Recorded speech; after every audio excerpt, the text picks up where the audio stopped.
오늘 구분구조법 페이지는 우리 심화수학2 교재 40페이지에 있는 원뿔 FP 구하는 문제를 가지고 우리 정적분에서 오늘 필요한 개념 하합의 상한, 상합의 하한이라는 개념에 대해서 조금 더 알아보도록 하겠습니다.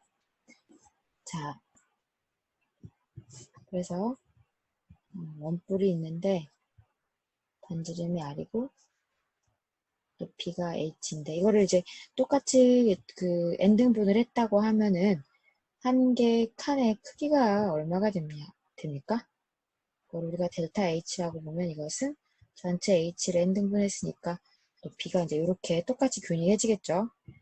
그때 이제 먼저 상합을 한번 구해보면 그것을 우리가 이 분할의 함수 f의 상합이다. 높이를 n개항의 합으로 보고 상합이다라고 놓고 보면 지금 현재 이 함수는 뭔지는 알 수 없어요. 근데 이제 하나의 컷을 이렇게 딱 잡았을 때 이렇게 윗면이 이제 아래 위로 두 개가 나오는데 우리가 큰 거를 가지고 원기둥의 부피를 구한다고 보면 이와 같은 형태가 되겠죠. 그랬을 때 이제 우리는 어떻게 하느냐? 원기둥의 부피는 파이 r의 제곱에 그 다음에 높이, 그러니까 델타 h, 그죠? 근데 문제는 이 반지름이 구간 n개 구간마다 이 반지름이 지금 다르잖아요. 그래서 반지름의 번호를 붙이는데 제일 처음에 윗면의 반지름으로 준 거를 R0라고 놓고 그 다음 반지름을 R1이라고 놓아 봅시다. 그러면은 얘네들이 어떻게 일반화되는 거죠? 이걸 1로 봤을 때 1 때 이 크기가 1-n분의 1은 R0 대 R1 이런 관계가 성립하죠. 그러면 R1은 R0 곱하기 n분의 n-1이 돼요. 같은 방법으로 해주면 RK는 R0 곱하기 n분의 n-k 이렇게 나옵니다. 지금 우리는 이제 상합을 구하기 때문에 여기서부터 이제 반지름을 채택을 할 거니까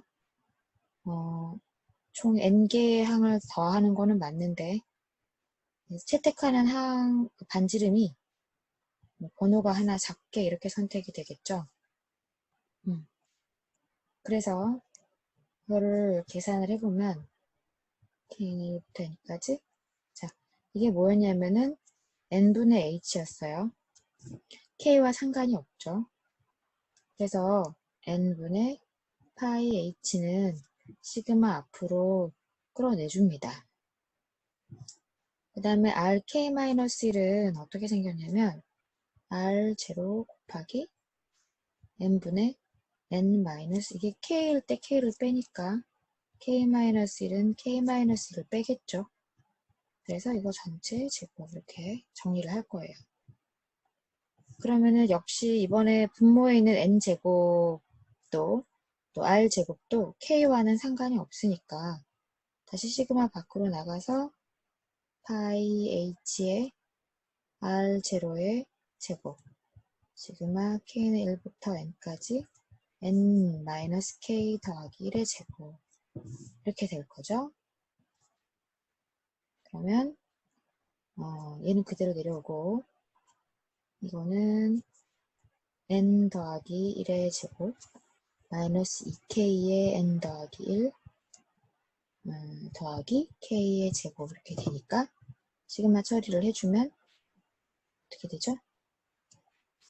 이거는 k에 대해서는 상수니까 n의 n 더하기 1의 제곱 마이너스 2n 더하기 1의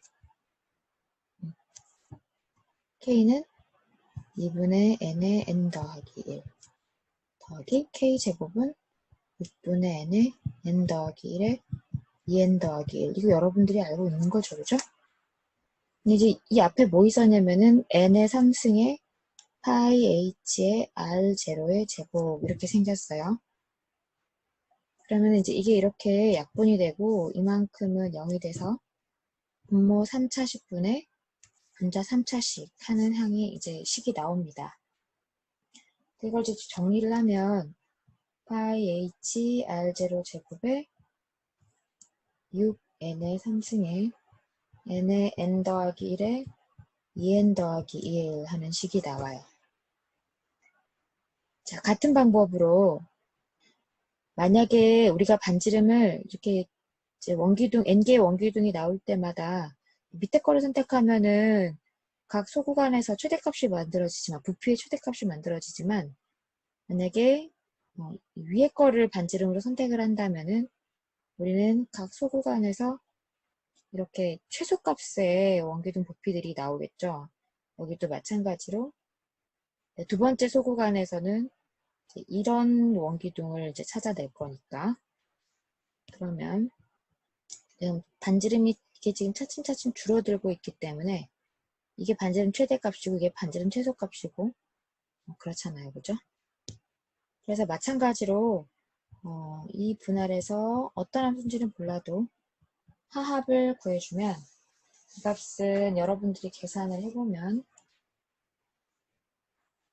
6n의 3승에 파이 hr0의 제곱에 2n의 제곱 마이너스 3n 더하기 1 곱하기 n 이런 식이 나옵니다.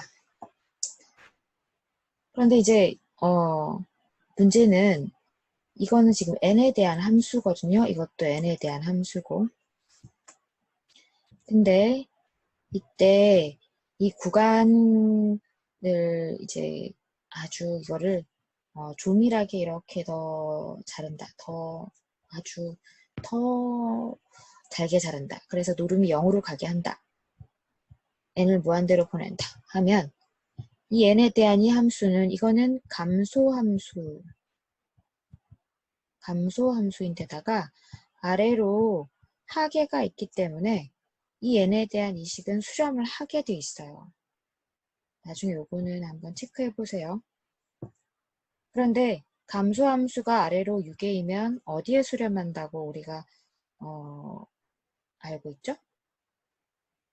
하한에 수렴한다고 알고 있죠. 단조 수렴 정리에 의해서. 지금 이거 보면은 n이 무한대로 가면 3차식분의 3차식이기 때문에 이게 3분의 파이 h r0 제곱 이렇게 나옵니다. 마찬가지로 이것도 아주 잘게 이제 쪼개주면은 이거는 증가함수인데다가 위로 6의 위로 상계가 존재하기 때문에 이것도 증가함수가 위로 6개이면 수렴한다. 어디에? 상한에 수렴한다. 이렇게 알고 있어요. 근데 지금 이 함수 값의 극한을 보면 이것도 역시 3분의 파이 h r0 제곱하고 나오겠죠. 여기 지금 r0는 제일 처음에 주어진 반지름입니다. 근데 우연처럼 보이지만 지금 이 두 값이 같죠? 그쵸? 이게 왜 같을까요? 선생님 그 전에 정적분 얘기할 때 함수 ck의 델타 xk의 k1부터 n의 이거 정적분 얘기할 때 그때 분할하는 방식에 상관이 없이 이 값이 수렴을 해야 적분 가능하다 뭐 이런 얘기를 했었죠. 그쵸? 그 다음에 CK의 선택에도 의존하지 않고 어떤 동일한 값을 수렴해야 된다. 이렇게 지금 얘기를 했었는데 지금 이 상황은 지금 어떤 상황이냐면 n개의 소구간으로 나눈 상태에서 내 이 합이 위에 거는 최대가 되게 해주는 CK를 선택해준 상황이 되는 거고 밑에 거는 그 합이 CK가 최소가 되도록 해주는 CK를 선택을 해준 거라서 만약에 n을 무한대로 보낸다고 하면 그러면은 만약에 우리가 지금 이 함수가 뭔지는 모르지만 적분이 가능한 함수라고 하면 그러면 이 극한이 같은 값이 나올 수밖에 없는 그런 구조를 가지고 있어요. 그래서 선생님 지난번에 얘기를 했지만 어떤 함수의 분할에 상합의 집합이 있고 어떤 함수의 분할에 하합의 집합이 있을 때 분할을 잘게 이렇게 섬세하게 해주면 해줄수록 이 상합은 줄어들고 이 하합은 늘어난다는 말을 했을 거예요. 그때 우리는 지금 이제 균등분할만 이제 할 건데 지금처럼 이 하합의 집합은 이게 상한을 갖고 이 상합의 집합은 하한을 갖는데 그런데 이 하합의 집합의 상한과 상합의 집합의 하한이 이 두 값이 적분 가능한 함수라면 같은 게 나올 수밖에 없어요. 적분 가능한 함수라면 그때 우리가 이 집합의 상한, 즉 이 집합의 하한을 적분값으로 보고 이렇게 정의를 합니다.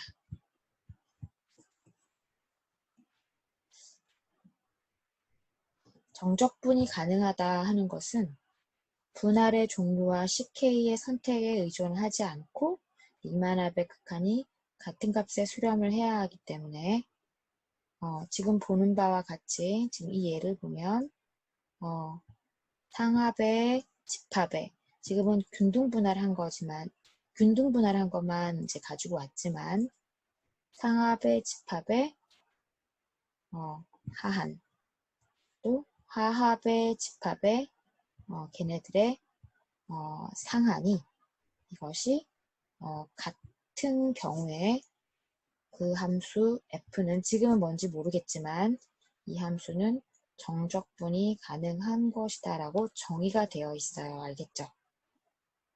그래서 일반적으로 구분구적법이라고 하는 것은 정적분 가능한 함수를 가지고 그 함수가 적분 가능함을 이용을 해서 극한값의 존재성을 보장을 받고 균등분할을 해서 예를 들면 이거나 이거 둘 중에 하나의 극한을 가지고 부피나 넓이들을 구할 수 있는 겁니다.